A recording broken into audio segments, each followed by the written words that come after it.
Amarratti naadanii jira maal faada jiraachuu saartan. Gisee uffata argadhee bakka yaraan taa'u deemsuu gadhee uffata niqaa. Uffata namaa niqaa namni amma gisee walaa rooba keessa waan ta'eef wayita timirtiin cufamtu hin argattu. Maaliif ijoolleen barumsa wayita hin galle baay'ee uffata namoonni hin jedhu amma garuu alhamdulillah xiqqoo haga tokkotti hin argadhaa niqaa. Bakka sanumaan jiraadha. Kanuma jechuudha galiin kan keemmarratti. Bakka waa argadhe. Kanuma waa bibbisadhe waan argadhe wayita sanitti wayita birrii argadhe hin bitaa akkasuma fayyadama. Ati baabaa yookiin namootiyyu wanni hindiyaan beekuu qabdu guddaani rakkina boodeeffatu jira waan ta'eef rakkooleen kaleessaatti dabarsite sun har'a irratti hin jirani rakkooleen har'a irratti dabarsutu immoo bor hin jiran wanti martinuu rabbi harka jira waan ta'eef rabbii gaditti immoo uummata bal'aan uummanni musliimaa iddoo hunda teettanii sagantaa kan hordofaa jirtan akkuma viidiyoon kun isin bira gaheen namuu gahee qabdan bahadha waan jechuu barbaadu asirratti namni waa harka qabdu gargaarsa gochuu fi qabdu of biratti wanni ati qabachuu qabdu hin jiru namni immoo waa gochuu hin dandeenye viidiyoo kana sheer gochuun laayik gochuudhaan namoota silaa wanna wahii arjoomuu danda'an biraan gahaa jechuu barbaada osoo musliimni bal'aan kun jiru uummanni kun biratti beelahuu rakkachuun hanga silaa sadarkaa seenaa isaanii keessa wanta osoo isaan hin kaasiin darba wahii jira kaartoonii fa'aa fadhee bulee beekaa jedhan ammallee iddoon isaan jiraatan haala san mijataa sanii miti akka silaa jiraachuu qaban jiraachuu osoo hin ta'in jiraachumaaf hawwiidha jiran waan ta'eef daa'ima kanallee argitanii jirtanii ilmi kun guddatee boruu biyya kana jijjiiruudhaan nama danda'u yookiin immoo dhaloota biyya kana nurraa fuudhu yookiin immoo itti kennanutu isaanii daa'ima kanallee guddistanii yookiin immoo akka silaa ta'u qabu gootanii akka galmaan geettan abdii qaba namni ni martinuu gahee keessan baadhaa bakka jirtanii haadha kanaaf harka keessan diriirsa isaan asoo uummanni musliimaa bal'aan abbootiin qabeenya hedduu jiranii nu biratti rakkachuu hin qabanii ruhiin nama takkaatii fi ruhiin nama lama walitti dhufu daa'ima qabate. Maatiin qabdu na fakkaate warri isin bira teessisanii ilmoo ofii barsiisanii mee haadha ormaa gaafa jedhamtu laale wallaa haadha ormaa gaafa jedhamtu laale mee ilmoo ofii barsiifatte isii horii dheessifti isii beelan isii ajjeefti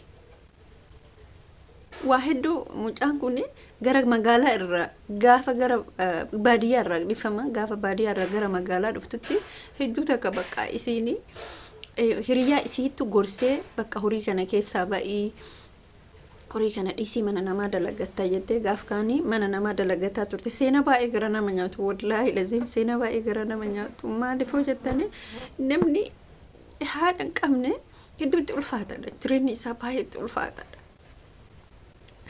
Gaaf kana mucaan tuni hiriyaan isii tuni ammallee fuutee baadiyyaa irra gara magaalaa geessitee mana namaa dalagattee turte ammallee rakkootu isii mudate jechuudha mucaa kana rakkoon isii mudate ani wallaahi isin bakka gaaf viidiyoo isii san argime maani jekee na dhaabbatuu dide ilmoon haadha hin qabne hedduu takka miidhamtuu kan turte gaaf kana mucaan kun mucattiin kun magaalas dalagatte mana namaa dalagatte bakka sarraattinyaatti galtee mana namaa dalagachuu turte hiriyammaan isii sun namni akka namaan taane ilaala hiriyammaan isii kaleessa baadiyyaa keessaa baaftee nama biraan qabdu hiriyaa isii qabdi waa hedduu wajji dabarsanii mallaqa kuufatu eegalte mucaan kun jechuudha mallaqa kana gaaf kuufatu eegaltu ammallee dalagatte mallaqa kana eenyurra kaattere isii ramitire hiriyaan isii rakaatte jechuudha bakka mudannoo hedduu isii mudate wallaahi billaahi mudannoo hangana jedhamne isii mudate ammallee kaatee mucattiin kun ammas kaateetineen hiriyaa isii kana biratti mallaqa kana kuufachuu eegaltee gaaf mallaqa kana kuufachuu eegaltu ammallee rakkoon isii mudate gaafa balaan tokko rakkoon tokko gaasi mudatu itti sii fufsiisa rabbiin maaliif sifattan hammam sabrii qabda hammam sabrii hin qabne kan jedhu jechuudha wallaahi lasi mucaan kun gaafa kana kaatee ammallee mallaqa isii walitti qabate kana fudhattee jalaa badde jechuudha barii haqaan yoon dalaginillee waatu simoo isiin tun rakkina heddurraa beelurraa dheeburraa jechuudha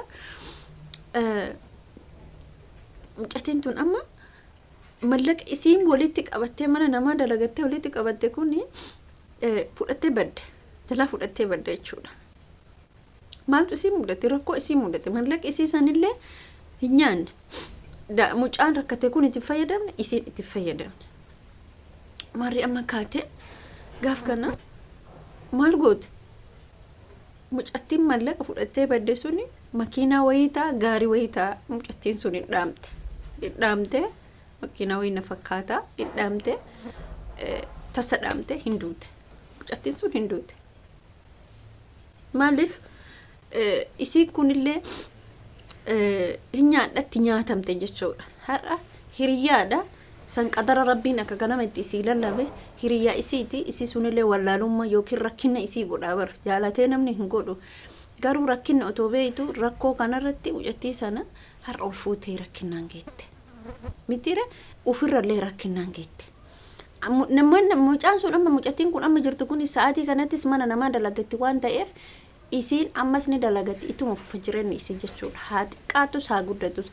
Garuu moomaa inni namni waa hatu jechuudha. Haqa namaa nyaatu mucaan sun mallaqa mucattii rakkattuu kanaa fudhattee erga baddee ofii isiitillee itti fayyadamne lubbuun isiin darbite. Seenaa maaltu mucattii kana boochisa?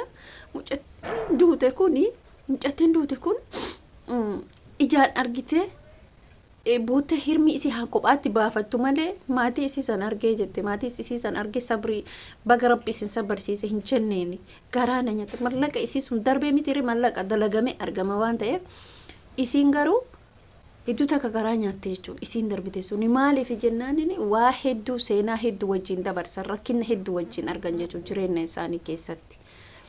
Kanaafuu wallahi dhazim hedduu takka mucattiin tun garaana nyaate. Maaliif viidiyoo kana maxxanse namoonni qarqaarsa barbaadan biyya kana keessa wantoota hedduutu jira. Wanti iji keessan hin argine. Dubartii abbaa warraa odoo qabdu mana namaa uffata dalaydee bultutu jira. Akkuma mucaa kana argitanii jechuudha. Rakkoon biyya keenya baay'ee ulfaataadha. Odoo gabbaa'imee dubbatame, odoo gabbaa'imee haasa'ame, akkatti odoo miidiyaa irratti nama fidamee qarqaarsa godhamuuf taate biiliyeena biyyoota kana keessa biyya keenya kana keessa jira jechuudha rakkina. Irra guddaa biyya kana keessatti kan miidhamaa jiru dubartiidha jechuudha. Dubartiin akkamitti miidhamti? Ilmoo isii kana jiraachisuuf waa hedduu tattaafataa jirti. Mucatti nama asirratti argitan kun maal jette? Uffata namaa miicee bulaa jette. Uffata namaa miicitee bulti dhuguma. Uffata namaa haa miicitee bultu malee keessi isii bakka baay'eeti bakka cinqatee godhata. Baay'eeti cinqatee godhata. Maaliif firee uffata namaa miicitee ilaaltan nyaattee dhuudii? Isii nyaattee dhuudii? Haati jechuudha. Ilmi isii sun akka nyaatuuf garaa isii kana guduunfatee baatti. Macareen hin hidhama. Mana isii keessatti mana yoo galte kiraa galti. Mucaan kun seenaan isiin gabdu karaarra bulaa turte. Kaartoonii irra bulaa turte. Barandaa jala bulaa turte. Dheengadda ishee karoobee guyyaa takkatti qarshii